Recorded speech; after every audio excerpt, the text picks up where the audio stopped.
I was gonna do a Stallone impression, but I looked at your hat and I laughed. Why'd you do a Stallone impression? So winning's done. If we don't do what we love, then we wouldn't exist.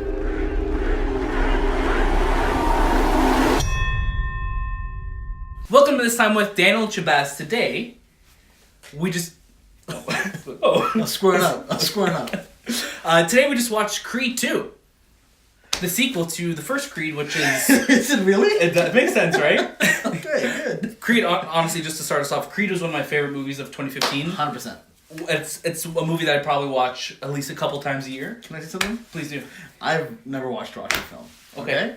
That makes me an awful person, sure. I have the collections. Right. So I was a little apprehensive getting into Creed 1. Sure. But just like you, I walked out completely floored, and I'm like, I have to go back and watch the Rocky films. And I think 3 years since I haven't watched them, though. But I will. And it's funny because, and I think that's perfect for a movie like this that pays so much homage to the lineage of the Rocky franchise, which I'm a huge fan of, -5. And this is a continuation of Creed, which set up Adonis, aka Michael B. Jordan, as someone trying to build his own name in the shadow of his father who passed away in Rocky IV, spoiler alert. Creed 2 is basically the setup of him fighting Ivan Drago's son Victor, and this is where our story begins. Well, the first Creed film is very much, a metaphor for exactly what a side story or a spirited sequel should be. Like, it's about making your own name, and Creed, literally as a film it made its own name, not being attached to Rocky even. So it did a really good job of that. Now this one, Ryan Coogler's not back. No, okay? So Ryan Coogler directed the last movie. A little busy with Black Panther. A little bit. Yeah. Brought his boy on, Stephen Caple Jr. Stephen Caple Jr., yeah. Probably a cool guy. Yeah. I don't know him yet. Nope. I don't even know Ryan Coogler, to be honest with you, but... Yeah, Ryan's a good guy. Ryan is a great guy. But I think you feel him not there. You feel Ryan Coogler not definitely at the helm of this movie. And movie. I think the way I describe this movie to you is this is someone trying to make a Creed sequel. That's fair. That's fair, for sure. It doesn't have the magic or what the style that Ryan Coogler brought to the first one. This one is Stephen Caple Jr. just trying to make another Creed sequel. Right. But I feel like what should have happened is he should have made his own Creed movie. Make his own... As a part two. Trying to find his own legacy within it. So... I guess. Yeah, sure. So, I mean, there's a bunch of new, I guess... characters introduced in this movie or reintroduced. So we have Ivan Drago returning who's living in the Ukraine now, because basically after the events of Rocky IV, Russia kind of kicked him out. Get out, don't come back. And I kind of really like that, because when you look at the Rocky movies, every opponent that Rocky's ever faced has felt very like cartoonish in a sense. Mm-hmm. So when you bring someone like Ivan Drago back, who literally had like the "I must break you" line in the fourth movie, like you make him someone who feels like legitimate and real, and somebody who's dealing with the repercussions of that, and then bringing up his son without a mom. So this movie, like Victor Drago, Ivan Drago's son, like is on the arc that Michael B. Jordan was in the first movie, I feel.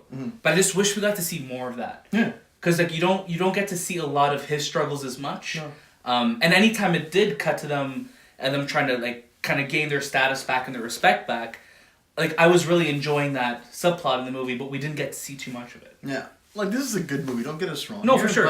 It's a very good movie. It is just very slow. It is, yeah. And you really feel the fact that there is this length to the movie. Right. Also, on top of that, I feel like any weight that the first film had is just removed from this one. You get the usual boxing tropes. Yeah, and those archetypes of a boxing movie are there, right? Yeah, and when we get to the actual fights in this film, there's about 3 fights, you could say. Right? Yeah.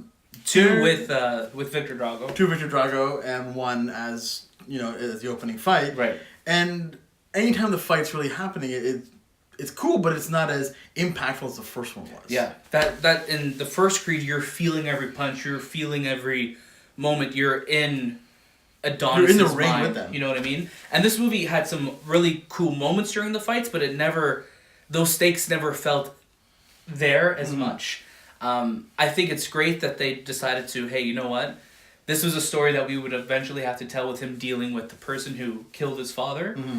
I would have liked to see, and again, that's just me personally, I would have liked to see Adonis talk to Ivan Drago a little bit more. Oh, like actually build a connection? It's some type of connection or conversation or something there, because the only time they ever see each other is in the ring. Yeah. You know what I mean? So, like, it would have been cool to see them connect as human beings a little bit. Yeah, but that'd been cool. But there's some really beautiful shots in this movie, some really great imagery, and I think the best thing this movie has going for it is Tessa Thompson, Michael B. Jordan, and Sylvester Stallone, their relationship, they feel very authentic, and you believe them playing these characters, and you feel for them when they're going through their highs and their lows. Yeah. You mentioned something you mentioned something that Stallone kind of felt tired in this movie. I just felt like he didn't want to be in it, which is kind of weird. Like, he felt a little disconnected in this one, where in the first Creed, you're like, this guy's getting an Oscar nod for this one, because he was in it. This one, he didn't bring his game in this one. Yeah, he felt a little disconnected for that. Yeah. That being said, though, as we do, we don't look at my hands. Why are you slapping this thing so much? I'm so sorry. That being said, as we do with every movie, we rate them. Yeah, I think it's safe to say this one you can scream it.